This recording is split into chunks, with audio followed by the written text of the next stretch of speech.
बिस्मिल्लाहिर्रहमानिर्रहीम। अस्सलाम वालेकुम दोस्तों, एक बादशाह वटि हुनजो हिकु पर्सनल वज़ीर हूंदो हुयो ऐं उन वज़ीर जी ज़ुबान ते सदाईं हिकु लफ़्ज़ हूंदो हुयो त इन में बि का अल्लाह जी भलाई हूंदी, इन में बि का अल्लाह जी भलाई हूंदी।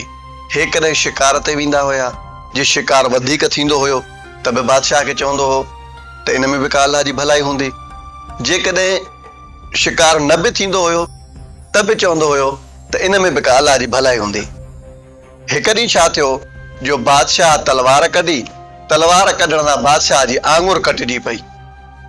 जीअं ई आङुर कटिजी पई त सॼी बादशाही में थरथलो मची वियो। डॉक्टर अची विया, फौरन उनजे हथ जी पटी थी वई ऐं उनजी ट्रीटमेंट शुरू थी वई। जॾहिं वज़ीर पहुतो ॾिसई त बादशाह जी आङुर कटिजी पई आहे त बादशाह खे ॾिसी चई इन में बि अल्लाह जी भलाई हूंदी।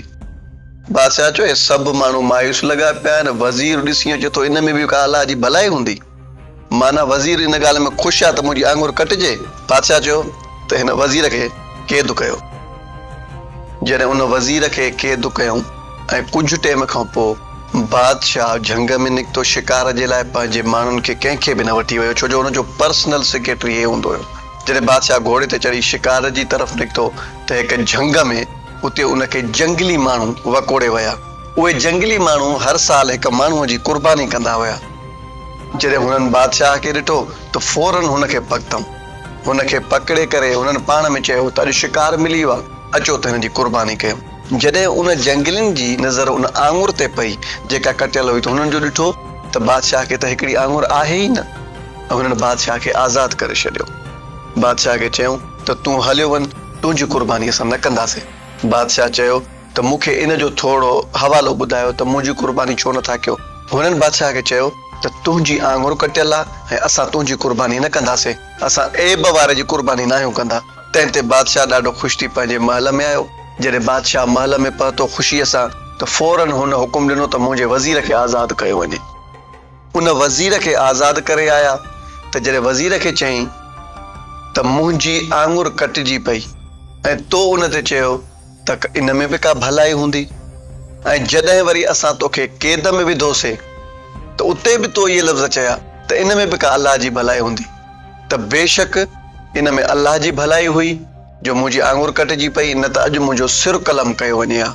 पर तोखे जॾहिं मां क़ैद में विधो त तो चयो त इन में बि का अल्लाह जी भलाई हूंदी। तोसां को अहिड़ो क़ैद में वाक़ियो थियो जंहिंमें तो इहो महसूसु कयो हुजे त इन में बि का अल्लाह जी भलाई आहे। उन चयो बादशाह सलामत, हर शिकार में मां तव्हां सां गॾु वेंदो आहियां।